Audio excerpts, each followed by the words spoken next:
I downloaded Tinder because I was really bored and honestly I was quite lonely. This was just last year when the whole COVID thing finally started to die down a little bit. I'd actually used Tinder once before this and I've met some pretty decent people off the app. Nothing special though, nor out of the ordinary.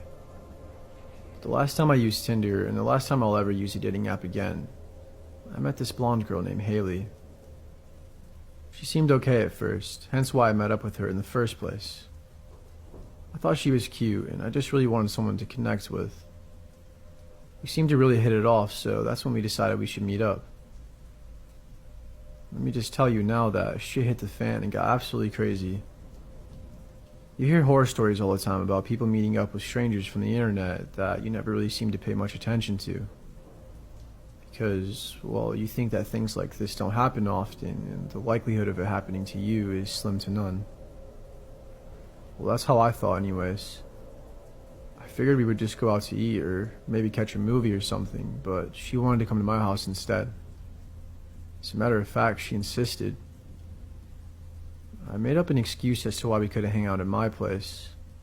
Really, it was because my house was a mess, and also I just wanted to get out of the house myself anyways. She very bluntly explained to me that we couldn't hang out unless we were to hang out at my house. Look, I know I should have saw this as a red flag, and I think part of me did, but I didn't pay enough attention to it. She was really pretty, and I was lonely. I think she definitely used that to her advantage, because she knew it too. I eventually caved in, and I told her that she could come over. So we set up a time for her to come, and that gave me just enough time to clean the house and to shower and get myself ready. She texted me when she got here, and I let her in. It was extremely awkward at first, and right away I thought that she looked a little different from the picture she had on her Tinder account. I couldn't tell if I was just overthinking or not, and I didn't say anything at first about it because I didn't want to be rude. I'm not all that attractive anyways, so I just kind of let it go, and we started chatting. Things were going okay, and then she asked me if I had anything to drink, alcohol-wise. And I told her I had about a half-fifth of Jameson left in the cupboard. I excused myself to the restroom, and when I came back, she was sitting on the couch with her drink in her hand. And I saw that she had prepared a drink for me as well that was sitting on my glass coffee table. I really wasn't in the mood for alcohol, especially not liquor, so I grabbed a beer out of my fridge and drank that instead. About 3 or 4 beers later, I ended up drinking my mixed drink that she kept pressuring me to drink. In fact, I almost completely decided against drinking it just because of how bad she wanted me to.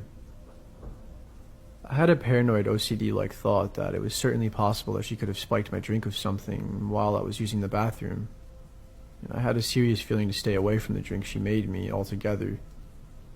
But I let it go eventually because the drunker I got, the more I realized how delusional I sounded to myself. She seemed like a nice girl and we were getting along just fine.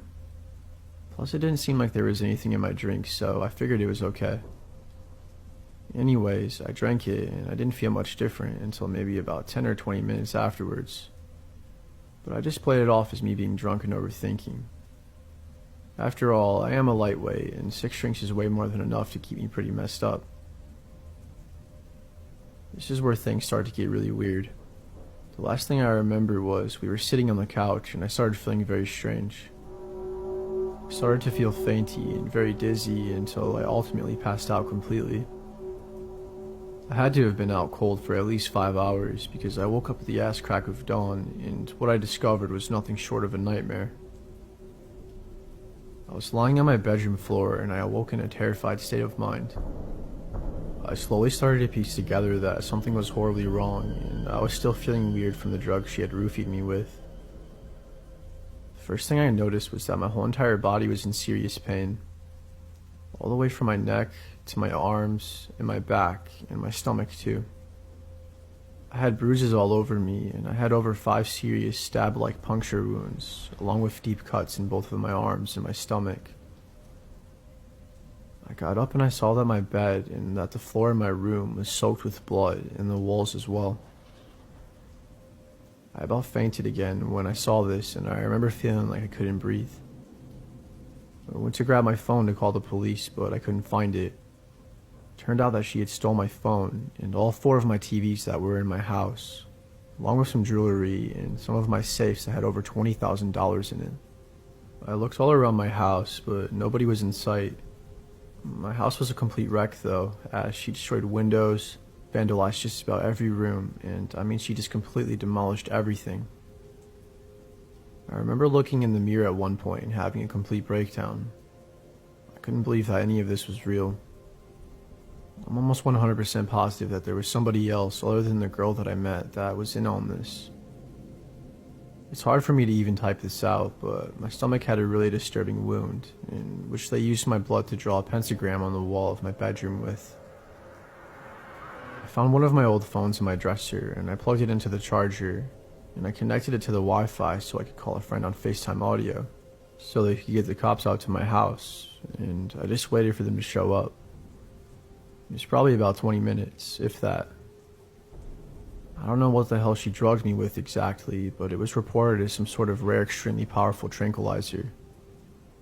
I gave all the information I could to the police, and I logged into my Tinder account on my old phone in hopes that the account would still be there so I could show the police, but of course, they unmatched me and probably deleted the account.